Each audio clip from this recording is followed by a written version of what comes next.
Welcome back to the Blue Review. Greg Bergman, the big CY over there, is going to get into a bunch of stuff from last night's game that he liked or did not like at the same time. But first, the Blue Review is presented by Los Angeles International Daily to help reduce traffic, save travelers time, and transform the travel experience. All right, so what's going on with you, CY? What you got from last night? I'm chilling, man. A couple things about last night's game. So first of all, Dodgers got shut out, which is never good. That's just something that you don't want to see in general. It just means the most basic thing, which is you couldn't get on the board. You can't win a game if you don't get on the board. You can't get a game if you don't get a hit, but you don't score any runs, you can't win a game. So Dustin May, on that hand, I thought otherwise had a reasonably quality start. Only gives up 2 runs. In fact, in addition to that, there was an oddball moment of the game where Gabe Kapler, Giants manager, he pulled the starter ahead in the game at home, and it ended up working out. And so, just to give you an idea of that's how it was going for the Dodgers that night, that's how it was going for the Dodgers that night. And lastly, your boy Outman, all right, he gets a little bit of a rocket shot to second base. Second baseman makes a play, falling back on his heels, throws him out. And you're thinking to yourself, if that's the kind of play that's going to happen tonight, that's the kind of night the Dodgers are having. They just didn't have it right now. And, San Francisco was wearing those unis that are fun on some level, but kind of questionable on another. And it was just one of those days at the ballpark. Yeah, they're going to happen every once in a while. It's just too bad that it happened last night. From everything I saw from Dustin May, he had a bad first inning. Couple of walks in the first inning. Jock Peterson got a hold of one where he hit a double, brought in 2, and then he kind of smoothed out the rest of the way. And that's kind of what you're hoping for. Well, that's what I was telling you yesterday about. We were talking about how early do you get it started when you're playing in sort of a cold weather situation, coming out of where you are. And I think that affected him. I'm not going to say it was the worst thing in the world, but, it was a little cold early. It showed. They lost the game. That's unfortunate. It is. And you look, if that's the worst start we're going to get from him this year, hopefully, I think he's going to be just fine. The thing that I wanted to get into is a little bit. Yes, they lost the game. The thing I wanted to get into was Chris Taylor. Chris Taylor has 31 at bats. He has 14 strikeouts. That's almost half the time he's striking out. He was 0 for 3 with 3 strikeouts last night. There's something going on with him where he is an absolute and utter mess.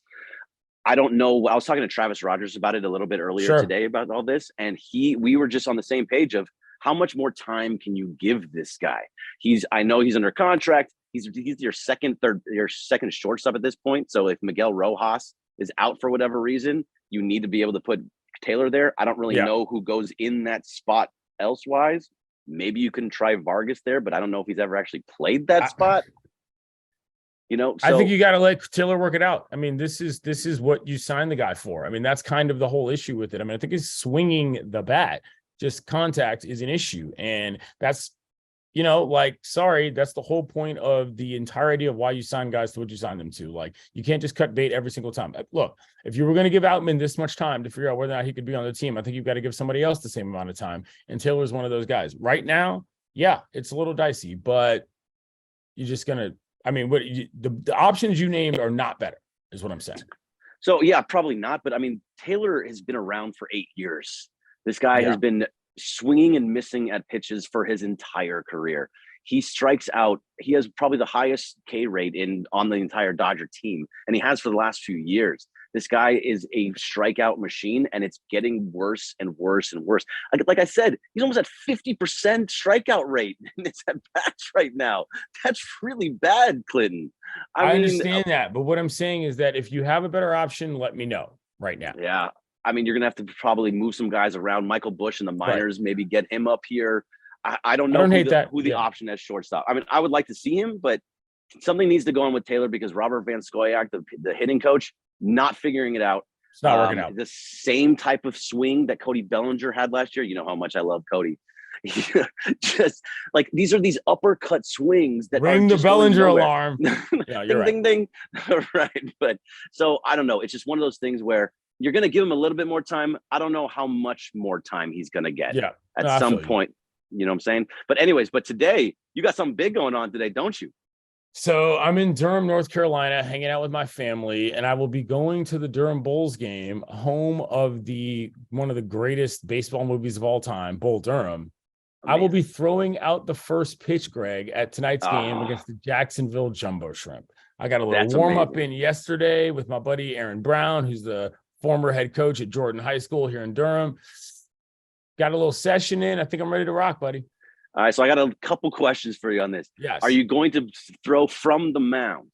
If they let me, I will. I don't necessarily know that they'll ask. I'm not going to push it, but if they say you can do it, I'm definitely doing it.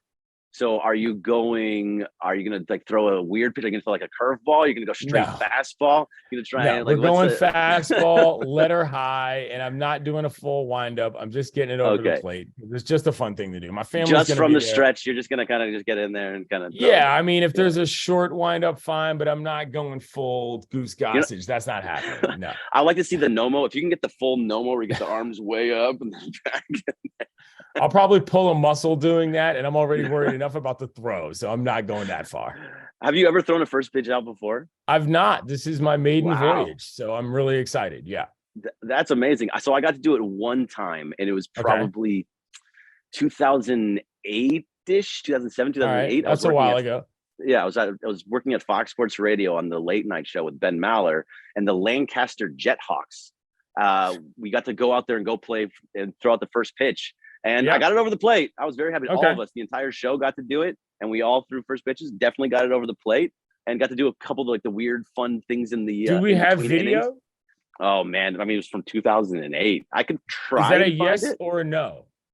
Probably a no. Tomorrow's show, get the video. I'll have video. We're going side by side. Get it done. Oh, I got to find it. All right, we'll do that. We'll get that for you tomorrow on the Blue Review. Thank you again to LAX.